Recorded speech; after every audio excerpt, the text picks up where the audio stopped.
This is a 2-day 1-night trip to Hakone, offering a deeper understanding of local culture and nature, while staying budget-friendly, from volcanic valley to traditional tea house. I started the day by purchasing the Hakone free pass for 7,100 yen in Shinjuku Station. This pass is a great deal. It covers round-trip transportation to Hakone and gives you unlimited access to buses, cable cars, roadways, mountain trains, and even a lake cruise within the Hakone area. There's also a romance car, a faster and more comfortable option with reserved seating, but it costs an extra 1,200 yen one way. I decided to save that money for experience later. Plus, it was early, so I just caught up on sleep during the ride. From here, I began the scenic journey to Owakudani, one of Hakone's most iconic spots. First, I boarded the Hakone Tozan bus and got off at Minoshita Station. Then I transferred it to the Hakone Tozan train, which slowly climbs through the mountains to Gora Station. From Gora, I switched to the Hakone cable car and finally hopped on the Hakone roadway, which offers panoramic views of the volcanic landscape as you approach Owakudani. Each transfer is part of the adventure, and all of it is included in the free pass. When you arrive, it's a good idea to check the local transit schedule to choose the best combination of buses and trains. That way, you can avoid long waits and keep your trip running smoothly. Owakudani is a dramatic volcanic valley in Hakone, famous for its active sulfur fans, surreal scenery, and the black eggs. One of the must-try experience here is the kuro tamago, or black eggs. They are boiled in natural hot spring water at around 80 degrees Celsius, and the minerals in the water turn the shells black. It's said that eating one adds 7 years to your life, so of course I had to try it. There's a fun fact that the eggs are boiled for about an hour, then transported to the shop by a tiny cable car. But don't wait too long, they only last 2 days, and the color fades by the second day. Yes, I tested it myself. If you want to explore deeper into Owakudani, you can join a guide tour to the Owakudani Nature Study Path. This trail was once open to the public, but after a small eruption in 2015, it's now only accessible with a local guide for safety reasons. Before the tour starts, everyone gets a hammock, and the staff gives a safety briefing. The tour is available in Japanese and English, so no worries if you don't speak Japanese. Our guide shared some really interesting facts. For example, all the trees in this area died during the eruption due to toxic volcanic gases. The air is safe now, but trees haven't grown back yet, mostly because birds don't come to spread seeds. The only birds you see here are crows, and they are just here for the eggs. Another cool thing I learned, some of the onsen water in Hakone is actually heated using natural fans from this area. The underground water is piped in and mixed in these little hands under the roadway, then sent to the hot spring resorts. You will also see warm water running along the ground. That's natural spring water at around 40 degrees Celsius, but when it's held over a fan, it can heat up to 80 degrees Celsius, which is perfect for cooking those famous eggs. The tour costs 800 yen per person, and honestly, it's totally worth it. You get to learn so much about the area, and the guides are super friendly. If you didn't book online, you can try your luck at the kuro tamago counter. That's what I did, and I was lucky enough to grab a spot on the day.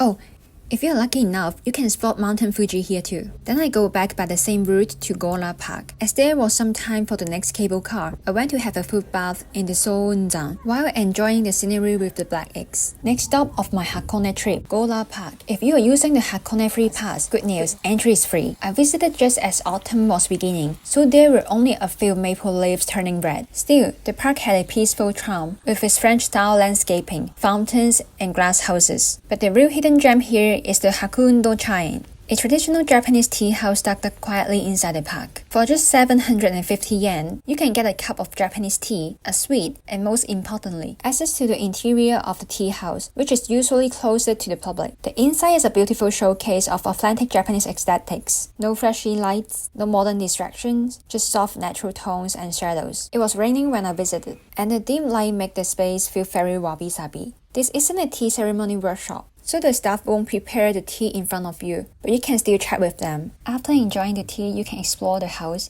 and one of the most intriguing features is the bathroom, where you will find a bathtub carved from natural rock. The staff told me it used to be filled with natural hot spring water, making it a private little onsen back in the day. I imagined how people in the old days might have soaked in this stone bath, enjoying the peaceful view outside and the quiet atmosphere under the music of rain. There's also another tea room with a beautiful view outside the window. I sat down on the tatami mat, and for a moment, it felt like I had stepped back in time, surrounded by quiet, nature, and tradition. If you're a plant lover, don't miss the tropical plant pavilion inside the park. It's a cozy greenhouse filled with lush greenery and plants. Gora Park may not be the biggest attraction in Hakone, but it's full of quiet treasures, especially if you slow down and take it all in. By the time I returned to the station, it was almost 5 p.m. I decided to head back to Hakone Yumoto for an early dinner.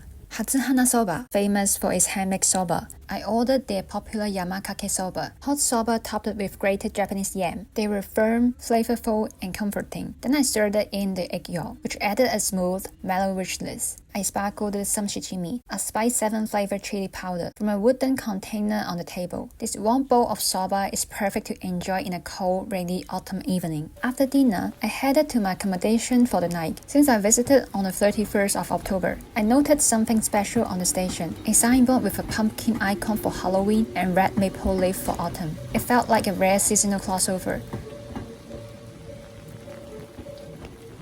Here I arrived. Hakone Guest House Torii is one of the most budget-friendly places in the area. I stayed in a mixed dormitory room. Each bed is enclosed by wooden walls, so you still get privacy. The highlight of this guest house is the private hot spring bath. Unlike public onsens, you can enjoy it alone. The bathroom is made of wood, filled with natural hot spring water. It's a truly relaxing way to end a long day of exploring Hakone. The staff and owner here are also wonderful. If you have any questions or run into issues while traveling in Hakone, just ask them. They are friendly, knowledgeable, and happy to help. The next morning, I wake up early and visit a nearby temple. They host a morning kanji gathering where participants can enjoy the prayers and enjoy food prepared by the monk. The monk blends traditional Japanese Buddhist vegetarian cuisine with influence from other cultures. They also run a morning restaurant called Saien, where anyone can enjoy the monk's cooking even without speaking Japanese. After breakfast, I head to Hakone Shrine to see the famous Torii gate in the lake. I follow the signs to the shrine. If you love Japanese architecture,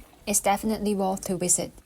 When you reach the lakeside, you will see a long line of people waiting to take photos at the Torii gate. After walking around, I turn back toward the lake, and I get a clear shot of the mountain, the Torii, and the cruise ship. It's time to get on a sightseeing cruise. Sometimes you may need to wait over 30 minutes for the next boat, so it's a good idea to check the timetable if you plan to ride it. The cruise ship has a pirate-themed design, so the interior looks extravagant and fun, but don't stay indoors too long. The best views are from the top deck.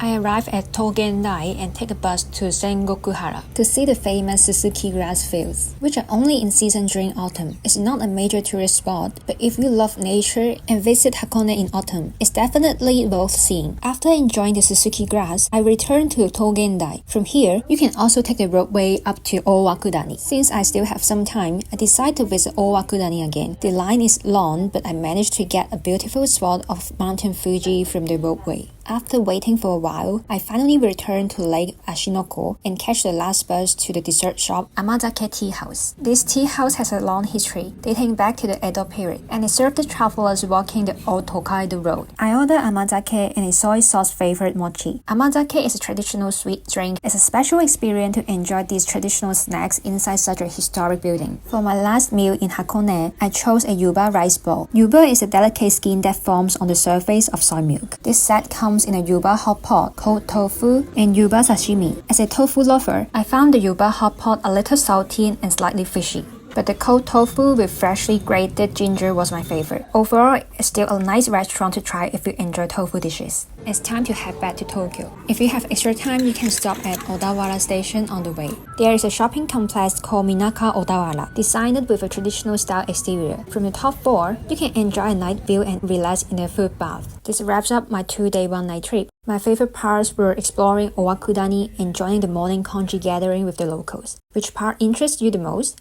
I hope this video gives you some inspiration for your next trip to Japan. Please feel free to like and subscribe for more Japan-related content. ありがとうございました。